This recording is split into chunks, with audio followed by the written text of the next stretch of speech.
Good morning to one and all.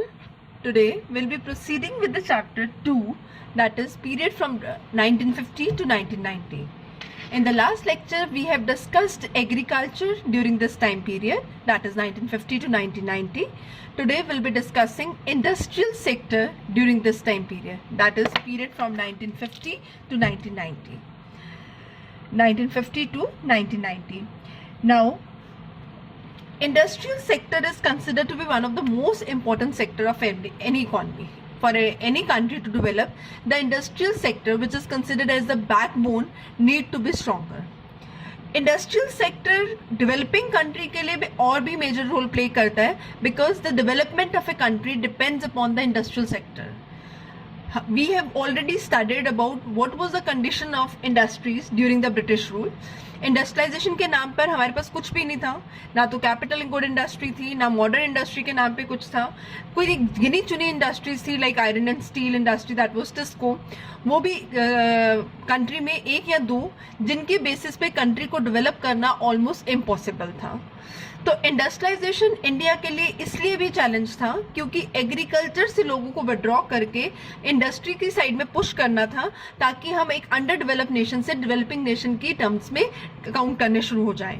So developing countries can progress only when we have a good industrialisation. A developing country can progress only if they have a good industrial sector. Why? Because it provides stable employment, long term employment है, stable employment है, modernization के chances है. Agriculture is featured as stagnant and backward.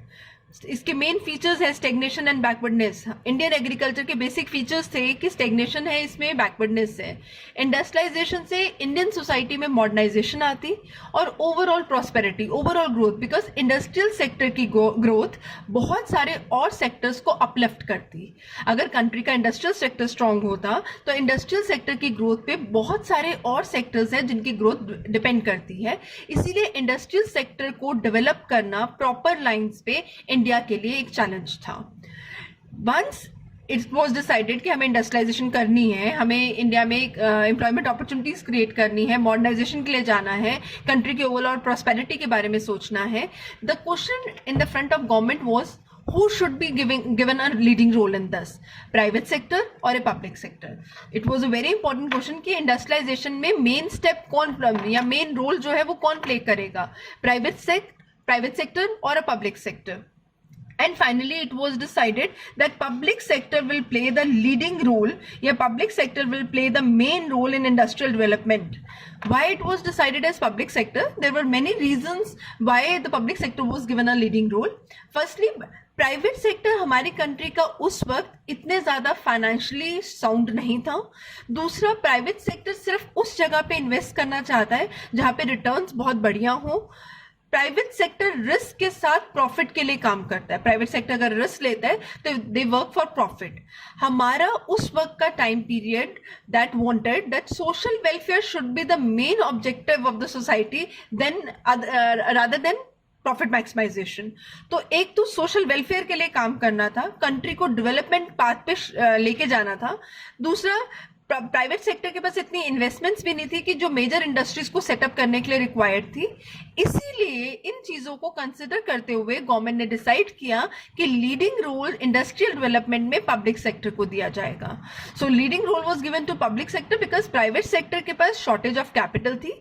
उनके पास incentives, private sector के पास incentive नहीं थे कि वो इन सेक्टर्स में क्यों इन्वेस्ट करें जब रिटर्न्स कम है, प्रॉफिटेबिलिटी मेन ऑब्जेक्टिव नहीं है, सोशल वेलफेयर के लिए काम करना है. तो उनके पास कोई इंसेंटिव नहीं था कि इतना रिस्क लें, फाइनेंस अरेंज करें और फिर इंडस्ट्रीज को स्टार्टअप करें, and then not for profit, they need to work for the social welfare.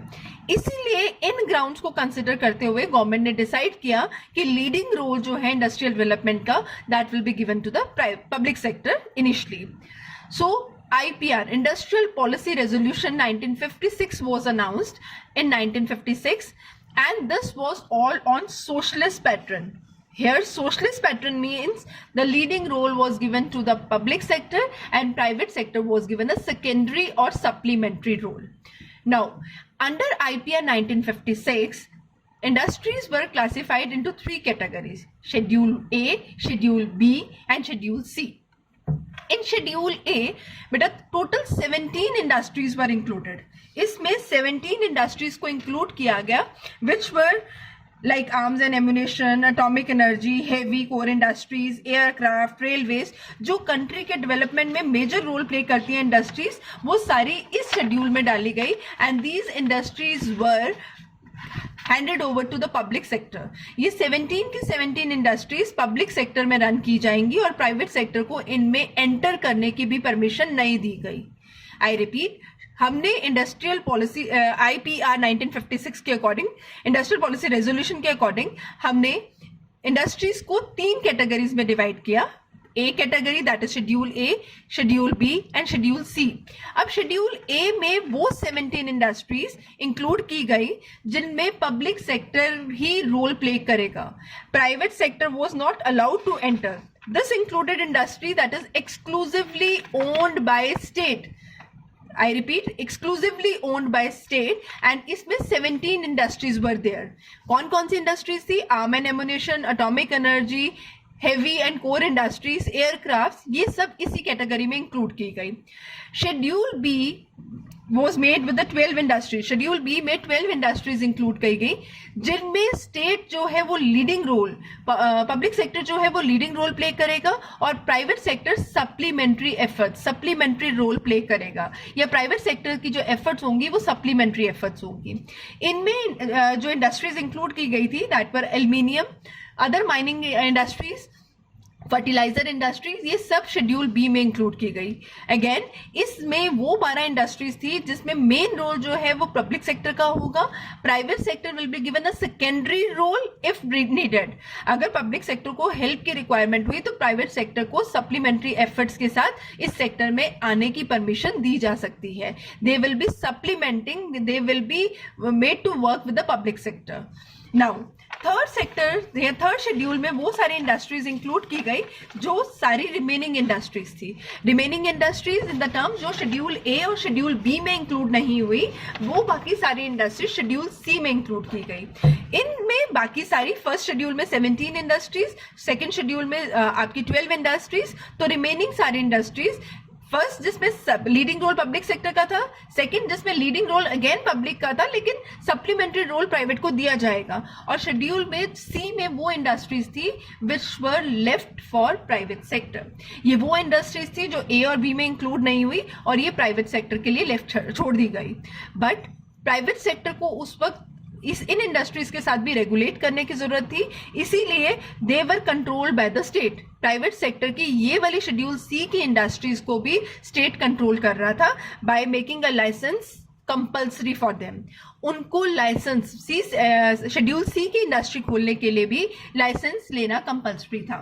वो लाइसेंस वो गवर्नमेंट से अप्लाई करेंगे और लाइसेंस दिया जाएगा, उस लाइसेंस की को ऑब्टेन करने के बाद ही वो ये इंडस्ट्री खोल सकते हैं बच्चे। और ये जो लाइसेंस की प्रोसेस थी that was not required only for opening a new industry. सिर्फ न्यू इंडस्ट्री को ओपन करने के लिए ये लाइसेंस नहीं चाहिए था। अगर उन्होंने से इंडस्ट्री खोल ली है, लेटर ऑन उसको एक्सपैंड करना है, कुछ और प्रोडक्ट्स उसके साथ ऐड करने हैं, या जो इंडस्ट्री है उसका साइज बढ़ाना है, उसके लिए फिर से लाइसेंस। उन्होंने अपने एक प्रोडक्ट के साथ दूसरा प्रोडक्ट या तीसरा प्रोडक्ट ऐड ऑन करना है, हर प्रोडक्ट को ऐड करते हुए, दैट इज डाइवर्सिफिकेशन, उसके लिए भी उनको लाइसेंस की जरूरत थी, री लाइसेंस, उनको दोबारा से परमिशन लेने की जरूरत थी। दैट मीन्स प्राइवेट सेक्टर को शेड्यूल सी में रोल तो दिया गया बट उसको भी पूरा स्टेट ने अपने कंट्रोल के अंदर रखा by putting a compulsory licensing policy that उन्होंने कोई भी इंडस्ट्री खोलनी है वो उसके लिए लाइसेंस के लिए अप्लाई करना पड़ेगा। Once they get the license तभी वो इंडस्ट्री खोल सकते हैं, एंड फर्दर की लाइसेंस लेने के बाद भी उनको सेट फ्री नहीं किया गया। उसके बाद भी अगर उनको आगे एक्सपेंशन करनी है या उनको ग्रो करना है या डाइवर्सिफाई करना है तो भी उनको गवर्नमेंट से दोबारा, स्टेट गवर्नमेंट से दोबारा लाइसेंस लेना पड़ेगा। और इस लाइसेंस की प्रोसेस में भी गवर्नमेंट ने रीजनल इनइक्वालिटीज को कम करने की कोशिश की। रीजनल इनइक्वालिटीज को कैसे कम किया? प्राइवेट सेक्टर के लिए लाइसेंस की प्रोसेस, अगर वो रूरल एरिया में इंडस्ट्री खोलते हैं तो उसको इजी कर दिया। अगर वो बैकवर्ड रीजन में जाके कोई इंडस्ट्री खोलते हैं तो एक तो लाइसेंस लेने की प्रोसेस को इजी कर दिया, दूसरा उनको बहुत सारे टैक्स बेनिफिट्स दिए कि वो रूरल एरिया में इंडस्ट्री खोले, इनकरेज किया उनको कि वो रूरल एरिया में इंडस्ट्री खोले। बेसिक ऑब्जेक्टिव बस कि अगर वो रूरल एरिया में जाके इंडस्ट्री खोलेंगे, एक तो बैकवर्ड रीजन जो रूरल एरियाज है उनकी डेवलपमेंट स्टार्ट हो जाएगी। तो इससे गवर्नमेंट रीजनल इनइक्वालिटीज जो हैं उनको कम कर पाएगी और रीजनल इक्वलिटी प्रमोट कर पाएगी। क्योंकि अर्बन एरिया में तो इंडस्ट्रीज कोई भी खोलने के लिए रेडी है, रूरल एरियाज जहां पे रिक्वायरमेंट और ज्यादा है इंडस्ट्री खोलने की, वहां पे कोई भी जाके इंडस्ट्री नहीं लगाना चाहता because of the many reasons. एक तो लेबर अवेलेबल नहीं है, वेल डेवलप्ड मार्केट अवेलेबल नहीं है, और बाकी सब चीजों के लिए you need to make many arrangements जो अर्बन एरिया में अवेलेबल हैं। तो इस कंसर्न में गवर्नमेंट ने रूरल एरिया में लाइसेंस लेने की प्रोसेस को थोड़ा इजी रखा, प्लस उनको टैक्स बेनिफिट्स या टैक्स हॉलीडेज दिए, प्लस लैंड भी कंसेशनल रेट पे दिए और बहुत और बेनिफिट्स दिए ताकि रीजनल इनइक्वालिटी को कम किया जा सके और रीजनल इक्वालिटी को प्रमोट किया जा सके। So this was main IPR, that is IPR 1956, जो सोशलिस्ट पैटर्न पे सेटअप की गई। I repeat, socialist pattern means जिसमें पब्लिक सेक्टर को लीडिंग रोल दिया गया। फिर इसके जो फेलियर्स हैं वो हम आने वाले चैप्टर्स में पढ़ेंगे कि this did not serve much of the purpose of the government, but initially it was being decided कि हम सोशलिस्ट पैटर्न पे रन करेंगे, सोशल वेलफेयर के लिए काम करेंगे। तो हर कंट्री के इंडस्ट्रीज में, इंपॉर्टेंट इंडस्ट्रीज में लीडिंग रोल पब्लिक सेक्टर को दिया गया, जिसमें इंडस्ट्रीज को 3 पार्ट में क्लासिफाई किया गया, schedule A, Schedule B and Schedule C. Schedule A with the 17 industries, B with the 12 industries and Schedule C with the remaining industries. जो Schedule A और B का पार्ट नहीं बनी वो Schedule C में आ गई। ये एस पर ए एंड बी के कंपैरिजन में ये इंडस्ट्रीज जो है वो उतनी इंपॉर्टेंट नहीं थी। जो प्राइवेट सेक्टर भी रन कर सकता है वो इंडस्ट्रीज हमने शेड्यूल सी में डाली गई। उसको भी कंट्रोल और रेगुलेट करने के लिए लाइसेंसिंग पॉलिसी गवर्नमेंट ने इस पे लगा दी ताकि प्राइवेट सेक्टर को एक्सप्लॉइट करने का राइट ना दिया जाए, प्राइवेट सेक्टर की ग्रोथ को मॉनिटर किया जाए। इस पर्पज के लिए लाइसेंसिंग इसके लिए कंपल्सरी कर दी। Now this time after industrialisation, बेटा जब इंडस्ट्रियल पॉलिसी डिसाइड हो गई उसके बाद स्मॉल स्केल इंडस्ट्रीज जो हैं उनके लिए भी स्मॉल स्केल इंडस्ट्रीज की प्रमोशन भी एक मेजर ऑब्जेक्टिव था गवर्नमेंट के पास। Why small scale industries was a major objective? Because agriculture sector के बाद, आई रिपीट, एग्रीकल्चर सेक्टर के बाद सबसे ज्यादा एम्प्लॉयमेंट जिस सेक्टर में जनरेट होती है that is called as small scale industries. एक तो स्मॉल स्केल इंडस्ट्रीज कम इन्वेस्टमेंट से खुल सकती हैं, दूसरा ये सारी लेबर इंटेंसिव होती हैं, इसलिए जॉब अपॉर्चुनिटीज जो क्रिएट होती हैं वो बहुत ज्यादा होती हैं। तो स्मॉल स्केल इंडस्ट्रीज को प्रमोट और प्रोटेक्ट करना, स्मॉल स्केल इंडस्ट्रीज को प्रमोट और प्रोटेक्ट करना भी गवर्नमेंट का ऑब्जेक्टिव था। स्मॉल स्केल इंडस्ट्रीज के में उस वक्त जो लिमिट थी 1950 में असेट्स में जो लिमिट थी दैट वाज 5 लाख रुपीस, जो एट प्रेजेंट 1 करोड़ हो चुकी है। आपकी स्मॉल स्केल इंडस्ट्रीज और 1950s की स्मॉल स्केल इंडस्ट्रीज को अगर हम कंपेयर करें तो 1950s में स्मॉल स्केल इंडस्ट्री में इन्वेस्टमेंट लिमिट वाज 1 लाख, मतलब स्मॉल स्केल इंडस्ट्री को खोलने के लिए 1 लाख रुपए 5 लाख के, it was not 1 lakh, it was 5 lakh rupees invest करके हम स्मॉल स्केल इंडस्ट्री स्टार्ट कर सकते थे। 5 लाख तक की इन्वेस्टमेंट से हम स्मॉल स्केल इंडस्ट्री स्टार्ट कर सकते थे, जबकि अब ये लिमिट 1 करोड़ हो गई है।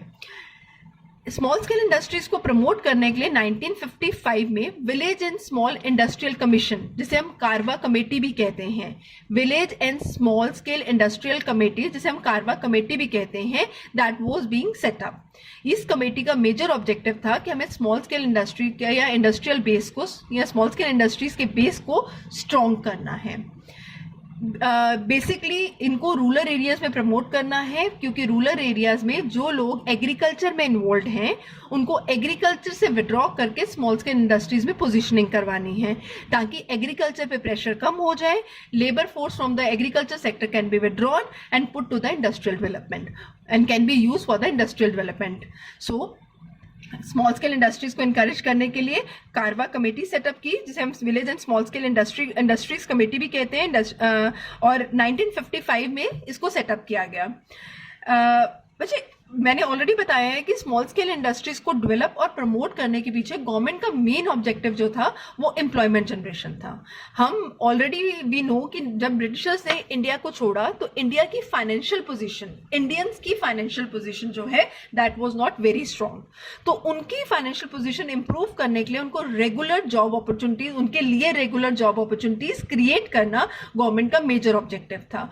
अब हर इंडस्ट्रियल डेवलपमेंट या इंडस्ट्रियल ग्रोथ में जो मेजर इंडस्ट्रीज है उसमें सबको एम्प्लॉयमेंट नहीं दी जा सकती, इसलिए labour intensive industries that is small scale industries को गवर्नमेंट ने साइड बाय साइड प्रमोट किया ताकि यहाँ पे जॉब अपॉर्चुनिटीज क्रिएट की जाए और एग्रीकल्चर से बर्डन को इंडस्ट्रीज की, मतलब एग्रीकल्चर पे जो लेबर का बर्डन है उसको इंडस्ट्रीज में डिवाइड कर दिया जाए। सो स्मॉल स्केल इंडस्ट्रीज को प्रमोट करना गवर्नमेंट का मेजर ऑब्जेक्टिव था।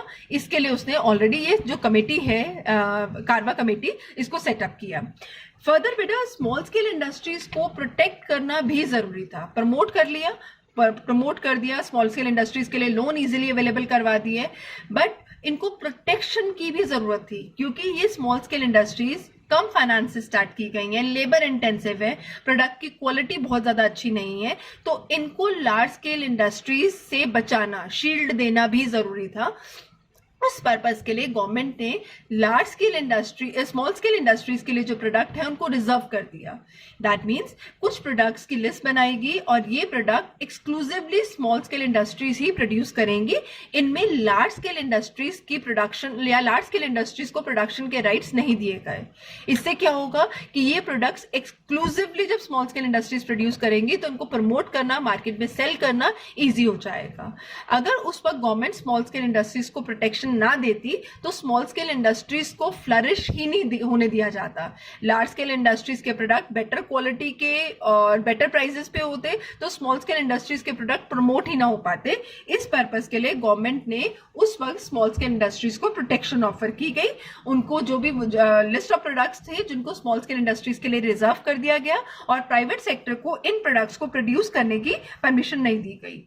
और बहुत सारे कंसेशन स्मॉल स्केल इंडस्ट्रीज को ओपन अप करने के लिए दिए गए, लाइक उनके प्रोडक्ट्स के ऊपर एक्साइज ड्यूटी जो है वो कम लगाई गई, उनको इजी बैंक लोन्स और लोअर रेट ऑफ इंटरेस्ट पे बैंक लोन्स प्रोवाइड किए गए ताकि जो वो प्रोडक्ट प्रोड्यूस कर रहे हैं वो एक तो मार्केट में प्रमोट हो सके, उनके ऊपर टैक्सेस वगैरह कम लगाए जाए। दूसरा, स्मॉल स्केल इंडस्ट्रीज को ओपन करने के लिए इजी बैंक लोन्स और lower rate of interest, bank loans भी इजी दिए गए with less of the formalities और लोअर रेट ऑफ इंटरेस्ट। जो रेट ऑफ इंटरेस्ट चार्ज कर रहा था बैंक वो भी बहुत कम था as compare to other financial rates जो थे उसके कंपैरिजन में स्मॉल स्केल इंडस्ट्रीज को जो फाइनेंस प्रोवाइड किया गया वो कम रेट ऑफ इंटरेस्ट पे प्रोवाइड किया गया, because the objective was to promote the small scale industries as it was considered कि जो स्मॉल स्केल इंडस्ट्रीज है वो मेजर रोल प्ले करेंगी इंडस्ट्रियल डेवलपमेंट में।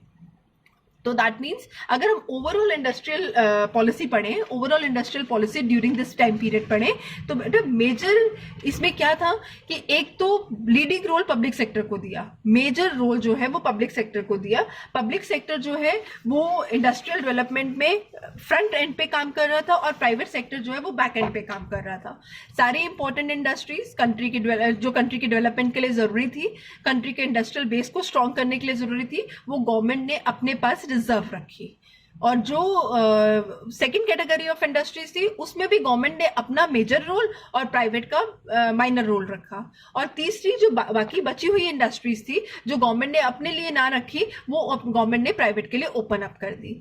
तब भी उसने प्राइवेट को कंप्लीटली फ्रीडम के साथ काम करने की परमिशन ना देके उसको रेगुलेट किया, उसको कंट्रोल किया by licensing process. Industrial licensing was made compulsory for the private sector और उस लाइसेंस के थ्रू उन्होंने उनके ऊपर एक चेक और एक आई रखा ताकि वो जो है वो सोसाइटी की डेवलपमेंट के अगेंस्ट कोई काम ना कर पाए।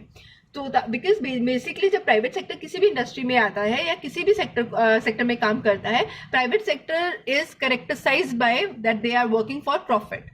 उस वक्त सोसाइटी का मेन ऑब्जेक्टिव प्रॉफिट ना होके सोशल वेलफेयर को प्रमोट करना था। इसीलिए जो आईपीआर 1956 बनाई गई that was made on the socialist pattern, that was not made on कि we have to work for the profit maximisation. Industrial policy resolution जो 1956 बनाई गई that was all on socialist pattern. That means the society needed to work for social welfare as a major objective and profit as a minor objective. Done. तो इसके बाद IPR के दूसरे part में हमने पढ़ा कि आईपीआर 1956 में गवर्नमेंट ने स्मॉल स्केल इंडस्ट्रीज को बहुत ज्यादा प्रमोट किया। स्मॉल स्केल इंडस्ट्रीज को प्रमोट करने के लिए village and small scale industry committee जिसे हम कारवा कमेटी कहते हैं।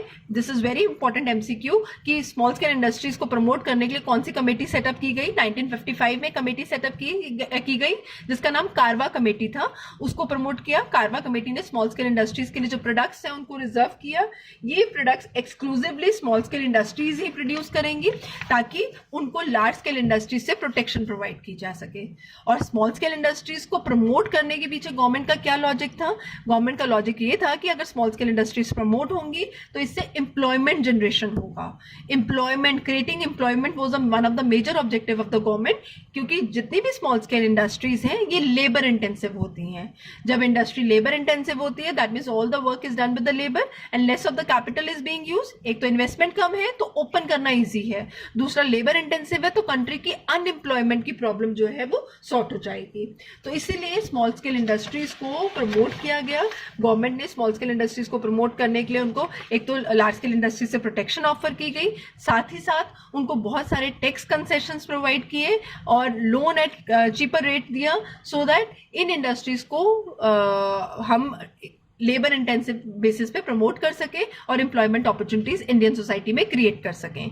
एग्रीकल्चर पे बर्डन कम होगा, इंडस्ट्रियल डेवलपमेंट स्ट्रांग होगी। This was a major objective. और उस वक्त very important industry small scale industries में इन्वेस्टमेंट लिमिट जो थी वो 5 लाख थी, जो at present in case we compare to the present time it is 1 crore. तो इंडस्ट्री ये जो लिमिट है स्मॉल स्केल इंडस्ट्रीज में वो भी रिवाइज हो गई है। और जो पहले रिजर्वेशन थी अब वो रिजर्वेशन भी ऑलमोस्ट खत्म कर दी गई है। कोई ऐसे प्रोडक्ट्स नहीं है कि जो स्मॉल स्केल इंडस्ट्रीज के लिए अब रिजर्व हैं। पहले था कि स्मॉल स्केल इंडस्ट्रीज के लिए कुछ रिजर्व गवर्नमेंट ने रिजर्व कर दिए थे कि ये exclusively small scale industries produce करेंगी, बट ऐसी अब कोई भी रिजर्वेशन नहीं है जो हम आने वाले चैप्टर्स में डिस्कस करेंगे। So this was all about industrial sector from the period 1950 to 1990, जिसमें हम मेरे मेजर आईपीआर 1956 पढ़ाया और उसके बाद स्मॉल स्केल इंडस्ट्रीज का रोल पढ़ाया। Industrial development is very important for a country because जितना एक कंट्री का इंडस्ट्रियल बेस स्ट्रांग होगा उतनी कंट्री की डेवलपमेंट स्ट्रांग होगी। इंडस्ट्रीज से बहुत सारे और सेक्टर्स की डेवलपमेंट जो है वो लिंक्ड है, इसलिए गवर्नमेंट के पास मेजर चैलेंज जो था वो इंडस्ट्रियल डेवलपमेंट था आफ्टर इंडिपेंडेंस। फिर कौन किसको कितना रोल दिया जाए ताकि सोसाइटी ओवरऑल जो है वो प्रॉस्पेरिटी की तरफ काम करे, वो गवर्नमेंट के सामने टारगेट था। So this is all about industrial policy. In the next lecture, we'll discuss trade policy, that is import substitution policy during this time period, that is 1950 to 1990. हम second phase discuss कर रहे हैं। first period हमने discuss किया था when Britishers were there in India, तब इनकी क्या condition थी। हमने इंडस्ट्रियल का ऑलरेडी पढ़ा हुआ है कि इंडस्ट्रीज की हालत कुछ बढ़िया नहीं थी, उन्होंने इंडस्ट्रियल ग्रोथ के लिए कुछ भी नहीं किया। तभी जब इंडिया को इंडिपेंडेंस मिला, इंडस्ट्रियल ग्रोथ के नाम पर हमारे पास कुछ नहीं था, इंडस्ट्रियल बेस के नाम पे हमारे पास कुछ नहीं था, हमें स्क्रैच से स्टार्ट करना पड़ा और उसमें फिर मेजर अमेंडमेंट्स आती गई। एंड एट प्रेजेंट जो हमारी इंडस्ट्रियल डेवलपमेंट है उसमें जो अमेंडमेंट्स है वो टाइम पीरियड के अकॉर्डिंग हम डिस्कस करते जाएंगे। I hope you people have understood what is the industrial development during this time period. Thank you so much.